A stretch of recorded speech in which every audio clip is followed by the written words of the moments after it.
America, the greatest country on earth.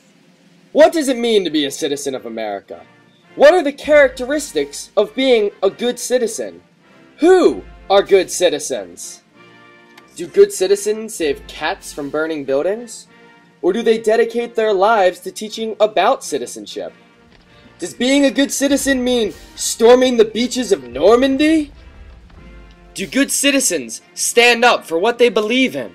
Is being a good citizen being well-read and informed about the issues? Hi, Andy. These questions and more will be answered in a very special interview with a very special person. How's it going? I'm Greg. Hi, Greg. I'm Eric Becker. So I was hoping I could ask you a few questions about citizenship. Be my pleasure. So I guess my first question is, are you in fact a U.S. citizen? I am a U.S. citizen, born in Baltimore in 1962. I hold a valid driver's license for the state of Maryland, U.S. passport, and a birth certificate.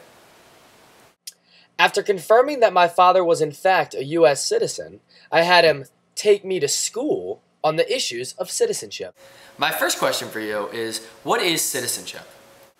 I think that citizenship is active participation, being a member of a democracy. What other qualities of good citizenship would you say are important? Well, I think the first thing is, let's expand a little bit beyond active involvement. I think that to be a good citizen, you need to be involved and aware of what's going on at the multiple levels within the community. So we start at the smallest level, which might be your neighborhood. You then go to a village or a town, a city, a state, a region, a country, and then ultimately being a citizen of the world. So being involved and understanding what the issues are in each of those levels would be part of the responsibilities and what it would take to be a good citizen. Would you consider yourself a good citizen? I would consider myself a good citizen. I vote and I am thoughtful about the issues in an election.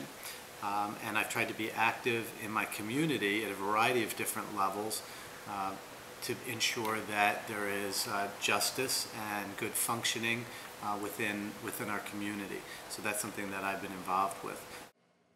One of the things that I asked Mr. Becker about was the importance of voting in citizenship. And very much like Ganesh, he had very strong views on the issue. I think that voting is one of the most basic responsibilities for being a good citizen. But not just thoughtlessly voting, and that if the government, as an example, put a fine upon those who didn't vote, people would just show up, go in, and randomly push a button so that they didn't get fined. So it's not just voting, it means following an election, understanding the politicians and what their issues are, and maybe even raising your hand to be in an election and to sit for office or run for office. So I think that voting is, it's one of the principles of a healthy democracy is the numbers of people who are voting, although I would add to that, voting thoughtfully. Because what you don't want in democracy is where the number of people voting gets to be so small as a percentage that then someone's able to really influence them and perhaps you don't really have the right leadership. So I think voting is a responsibility, one of the core foundational responsibilities of being a good citizen. Like everyone else in the class, I also asked my interviewees' views on illegal immigrants, especially their relation to voting. Well, when we talk about being like a citizen of the world, where there's no formal recognition of being a citizen of the world, I think anywhere that you are, that you can be a good citizen. If you are a guest of another country, you can be, just like as you're a guest in someone's house, you can be a really good guest or not a great guest. So I think there are other things that one can do to be helpful and to be a good person within the context of the world, or if they are the guest of another country. When asked about his own personal involvement with citizenship, Mr. Becker told a short anecdote. We'll tell you one funny story of where being a good citizen can in fact backfire. Years and years ago, we lived in a community called Green Tree on Hooks Lane, and Hooks Lane was the connector between two major roads. And I noticed that people were flying up and down Hooks Lane every day, so much so that we nicknamed it Hooks Highway rather than Hooks Lane. They had a little sidewalk, and your mom would be pushing you in a baby stroller along, and I was so frustrated that people were flying by speeding. I thought it was so dangerous that I thought I would be an active citizen. So I pulled out a sheet of stationery and I wrote a letter to the Baltimore County Executive complaining about this dangerous situation. About 2 weeks later, I was caught in a speed trap myself on Hooks Lane, only to be followed a few days later by a letter from the county executive back to me saying that he appreciated my concern. He had forwarded it to the chief of police, who had set up a series of speed traps along there, and he gave me the statistics of how many people were caught in the speed trap, including me. So I thought that was pretty funny, both in terms of getting something going, which proves that even one person's voice can make something happen, and then falling prey to it as well.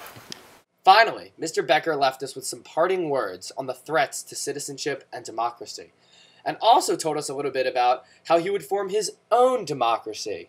I think that actually one of the great risks to democracy and one of the great risks to citizenship was written by Tocqueville many years ago when he came to the United States from France and studied democracy, and that is apathy.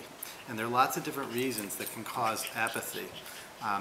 The first of which I think is affluence. I think that the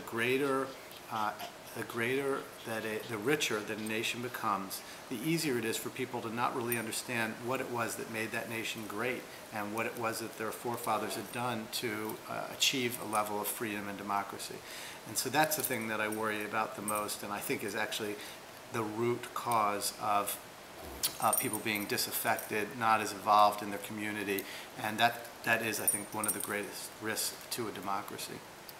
If you were stranded on a deserted island and you had to recreate your own type of government, your own type of society, start your own civilization, how would you structure and teach citizenship to your citizens? I think that, like many things, you need to start with setting a really good example for the younger people in your society.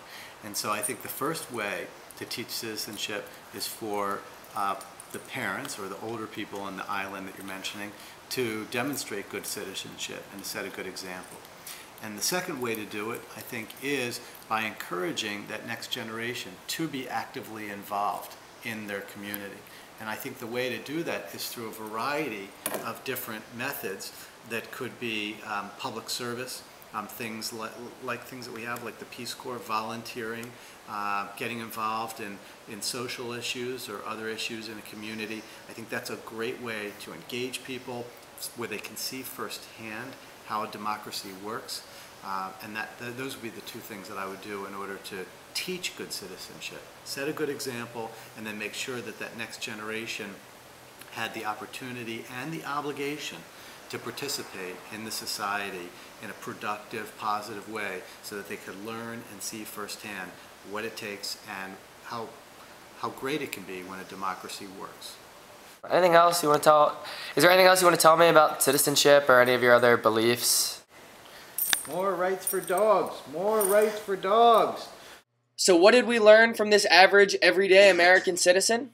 That voting is the central right and responsibility of all citizens. We also learned that there are many different levels of citizenship, both at the local, state, national, and even global level. We also learned that one easy way to practice good citizenship besides voting is service, either to your country militarily, through community service, or even being a politician yourself. And obviously, the rights of dogs are important as well.